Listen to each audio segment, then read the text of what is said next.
they have this dish, almost like a national dish, I think, if I'm not mistaken, which is basically chilies and cheese mashed together, and it's like an achar equivalent. They eat it with rice.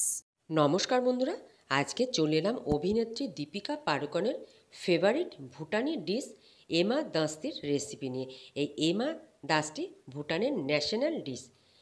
এই ডিশটা varieties chilli আর cheese দিয়ে তৈরি করা হয়।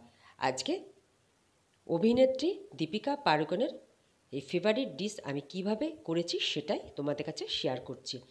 প্রথমে আমি একটা আলু খোসা ছাড়িয়ে খুব ভালো করে ধুয়ে নিয়েছি। এবার ছুরির সাহায্যে আলুটা পাতলা পাতলা করে কেটে নেব। প্রথমে মাঝখান দিয়ে চিড়ে নিয়েছি, তারপর ছুরির সাহায্যে পাতলা পাতলা করে কেটে নিচ্ছি। আমি একটা আলু নিয়েছি, তোমরা তোমাদের পছন্দ মতন কম বেশি করে নিতে পারো আলু। আলুটা পাতলা পাতলা করে কেটে নিয়েছি, এবার একটা প্লেটের মধ্যে তুলে রেখে দিলাম। এবার নিয়ে নিচ্ছি মাঝারি সাইজের দুটো পেঁয়াজ। আমি এখানে মাঝারি সাইজের দুটো পেঁয়াজ ব্যবহার করেছি। পেঁয়াজগুলো আলুর মতন করে পাতলা পাতলা কেটে নিচ্ছি। তোমরাও পেঁয়াজের মাপটাও কিন্তু কম বেশি করে নিতে পারো। আর এই এমা দাস্তি চিজ আর চিলি দিয়ে তৈরি, তার জন্য আমি কিছু চিলি নিয়ে নিয়েছি। আমি এখানে 3 রকম ক্যাপসিকাম নিয়ে নিয়েছি। প্রথমে আমি রেড বেল পেপার বা লাল ক্যাপসিকাম কেটে নিচ্ছি। পুরো ক্যাপসিকামটা দেবো না, আমি অর্ধেকটা দেবো আর অর্ধেকটা এক সাইডে রেখে দিলাম। লম্বা লম্বা করে আমি রেড ক্যাপসিকামটা কেটে নিচ্ছি। ক্যাপসিকামের ভেতরে যে বীজগুলো আছে, বীজগুলো ছাড়িয়ে ফেলে দেবো। এরকম লম্বা লম্বা করে একটু মোটা মোটা করে কেটে নিচ্ছি। এবার নিয়ে নিচ্ছি সবুজ ক্যাপসিকাম। একই রকমভাবে এই সবুজ ক্যাপসিকামটাও আমি কেটে নেব। সবুজ ক্যাপসিকামটা একটু ছোট, তার জন্য আমি পুরোটা ব্যবহার করব। এরকম লম্বা লম্বা করেই কেটে নিচ্ছি। তোমরা তোমাদের পছন্দ মতন শেপে ক্যাপসিকামগুলো কেটে নেবে। আর অবশ্যই চেষ্টা করবে 3 রকম ক্যাপসিকাম দেওয়া, তাহলে খেতে কিন্তু ভালো হবে আর দেখতেও খুব সুন্দর হবে। এবার নিয়ে নিচ্ছি ইয়েলো বেল পেপার বা হলুদ ক্যাপসিকাম। এই ইয়েলো বেল পেপারও আমি অর্ধেকটা নিয়ে নেব, আর অর্ধেকটা এক সাইডে রেখে দিলাম, অন্য কাজে ব্যবহার হবে। একই রকমভাবে ভেতরের বীজগুলো ফেলে লম্বা লম্বা করে কেটে নিচ্ছি। এটাও আমি প্লেটের মধ্যে তুলে রেখে দিচ্ছি। এবার নিয়ে নিচ্ছি আচারি লঙ্কা। আমি আচারি লঙ্কা পাকা নিয়েছি, আবার কাঁচাও নিয়েছি। এই আচারি লঙ্কা লম্বা লম্বা করে কেটে নেব, আর ভেতরের যে বীজগুলো আছে সেগুলো ফেলে দেব। এই বীজগুলো সমেত রান্না করলে রান্নাটা ভালো হবে না আর একটু ঝাল হয়ে যাবে, তার জন্য বীজগুলো ফেলে তবে রান্নাটা করতে হবে। দুটো পাকা আচারি লঙ্কা নিয়ে নিয়েছি, আর নিয়ে নেব দুটো কাঁচা আচারি লঙ্কা। আমি যে কটা লঙ্কা পেয়েছি সেগুলো দিয়েই করেছি, তবে তোমরা চাইলে আরও যদি কিছু লঙ্কা পাও তাহলে সেগুলোও দিতে পারো। দেখো, দুটো কাঁচা আচারি লঙ্কা নিয়ে নিয়েছি, সেটাও একই রকমভাবে আমি বীজগুলো ফেলে লম্বা লম্বা করে সরু সরু করে কেটে নেব। তোমরা অবশ্যই কিন্তু ভেতরের বীজগুলো ফেলে তবেই এই রেসিপিটা করবে। সমস্ত লঙ্কার বীজগুলো আমি ফেলে নিয়েছি। এবার নিয়ে নিচ্ছি দুটো আমরা যে ঘরে ব্যবহার করি খাই লঙ্কা, সেই ঝাল লঙ্কার আমি দুটো নিয়েছি। লঙ্কাগুলো বেশ ঝাল, তবে তোমাদের কাছে যদি কম ঝালের লঙ্কা থাকে তোমরা একটু বেশি করেও নিতে পারো। লঙ্কাগুলো চিড়ে নিয়েছি। এবার নিয়ে নিচ্ছি আমি 4-5 কোয়া রসুন। রসুনটা খোসা ছাড়িয়ে এরকম লম্বা লম্বা করে আমি কেটে নিচ্ছি।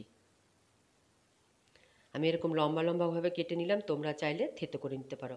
এবার নিয়ে নিচ্ছি খুব সামান্য পরিমাণে একটু আদা।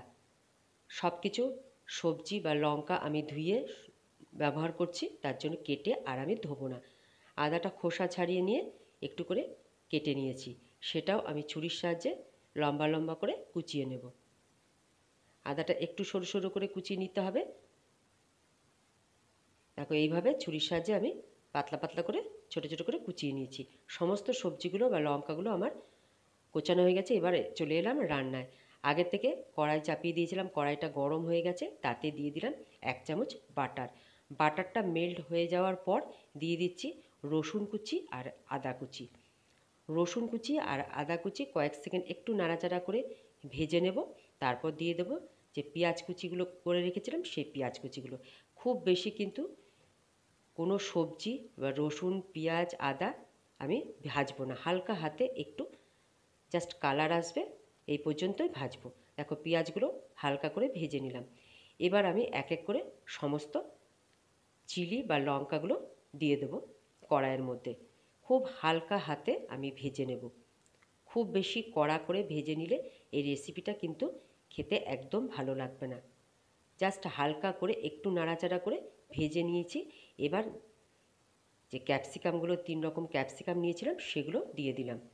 ক্যাপসিকামগুলো হালকা করে একটু নাড়াচাড়া করে ভেজে নিচ্ছি। এরপর দিয়ে দেবো কেটে রাখা আলুগুলো। তোমরা চাইলে আলুগুলো রসুন পেঁয়াজের সাথে আগেও কিন্তু দিয়ে নিতে পারো। আমি আলুগুলো পরে দিলাম। নতুন আলু খুব বেশি সময় লাগবে না। আলু দিয়ে আবারও হালকা হাতে একটু নাড়াচাড়া করে ঢেকে আমি 2 থেকে 3 মিনিট রান্না করে নেব। 2 থেকে 3 মিনিট ঢেকে রান্না করাতে লঙ্কাগুলো অনেকটাই নরম হয়ে যাবে আর আলুটাও কিন্তু অনেকটাই সেদ্ধ হয়ে যাবে। ঢাকা খুলে আবারও আলতো হাতে আমি নেড়ে দিচ্ছি সমস্ত সবজিগুলো। তোমরা এখানে গাজরের ব্যবহার করতে পারো, আমি এখানে গাজর ছাড়াই করেছি। সবজিগুলো হালকা একটু নেড়ে নিয়ে দিয়ে দিচ্ছি স্বাদ মতন লবণ আর দিয়ে দিচ্ছি গোলমরিচ। যেহেতু এই রেসিপিটা চিলি আর চিজ দিয়ে তৈরি, তার জন্য আমি গোলমরিচের পরিমাণটাও একটু বেশি দিয়েছি। লবণ আর গোলমরিচ দিয়ে হালকা হাতে আবারও আমি নাড়াচাড়া করে ঢাকা দিয়ে 2 থেকে 3 মিনিট রান্না করে নেব। 3 মিনিট পর ঢাকাটা খুলেছি, সবজিগুলো খুব ভালোভাবে নরম হয়ে গেছে। আলতো হাতে আরেকবার আমি নেড়ে দিচ্ছি। বন্ধুরা, এই রেসিপিটা যদি তোমাদের ভালো লেগে থাকে তাহলে তোমরা কিন্তু লাইক করবে, শেয়ার করবে আর অবশ্যই কিন্তু চ্যানেলটাকে সাবস্ক্রাইব করবে। এবার দিয়ে দিলাম পরিমাণ মতন জল। আমি এখানে একটা বড় কাপের 1 কাপ জল দিয়েছি। জল দিয়ে ঢাকা দিয়ে আমি 3 থেকে 4 মিনিট ফুটিয়ে নেব। দেখো খুব ভালোভাবে ফুটে গেছে। 4 মিনিট ফুটিয়েছি। 4 মিনিট পর আমি ঢাকাটা খুলে দিয়েছি। সমস্ত লঙ্কা আলু খুব ভালোভাবে সেদ্ধ হয়ে গেছে। আলতো হাতে আবারও একটু আমি নাড়াচাড়া করে দিচ্ছি। এবার দিয়ে দেব মেন উপকরণ চিজ। আমি এখানে 5টা স্লাইস চিজ এইভাবে দিয়ে দিয়েছি। তোমরা চাইলে চিজের পরিমাণটা আরও কমিয়ে দিতে পারো বা একটু বাড়িয়ে দিতে পারো। আর দিয়ে দিলাম 1 চামচ মতন বাটার। ঢাকা দিয়ে আমি 5 মিনিট রান্না করে নেব। 5 মিনিটের মধ্যে চিজ বাটার খুব ভালোভাবে মেল্ট হয়ে সমস্ত সবজির সাথে মিশে যাবে। দেখো 5 মিনিট পর ঢাকাটা খুলেছি। খুব ভালো করে আমি সমস্ত সবজির সাথে চিজ আর বাটারটা মিশিয়ে দেব।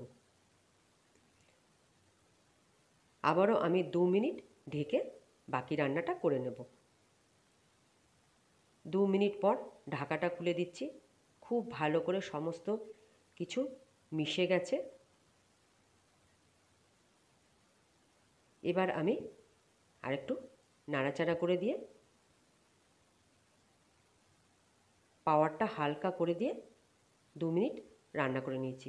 এবার আমি পাওয়ারটা বন্ধ করে দিয়ে ঢাকা দিয়ে আরও 2 মিনিট এইভাবে স্ট্যান্ডিং টাইমে রেখে দেব। খুব ভালোভাবে সমস্ত কিছু মিশে যাবে। 2 মিনিট স্ট্যান্ডিং টাইমে রেখে দেওয়ার পর আমি এবার সার্ভ করে দেব। গরম গরম ভাতের সাথে এই এমা দাস্তে আমি সার্ভ করে দিচ্ছি। বন্ধুরা, গরম ভাতের সাথে ভুটানের এই ন্যাশনাল ডিশ এমা দাস্তি একবার খেয়ে দেখো। বারবার কিন্তু তোমরা খেতে চাইবে। ওপর থেকে একটু ধনেপাতা ছড়িয়ে দিয়ে দিলাম, তাতে দেখতে বেশ ভালো লাগবে। বন্ধুরা, অভিনেত্রী দীপিকা পাড়ুকোনের ফেভারিট ভুটানি ডিশ এমা দাস্তির রেসিপি তোমাদের নিশ্চয়ই ভালো লেগেছে। ভালো লাগলে লাইক প্রচুর পরিমাণে শেয়ার করবে আর অবশ্যই কিন্তু চ্যানেলটাকে সাবস্ক্রাইব করে পাশে থাকবে। পুরো ভিডিওটা দেখার জন্য অসংখ্য ধন্যবাদ। ভালো থাকবে, সুস্থ থাকবে। দেখা হবে পরের ভিডিওতে অন্য কোনো রেসিপি নিয়ে। আজ এখানেই শেষ করছি। নমস্কার।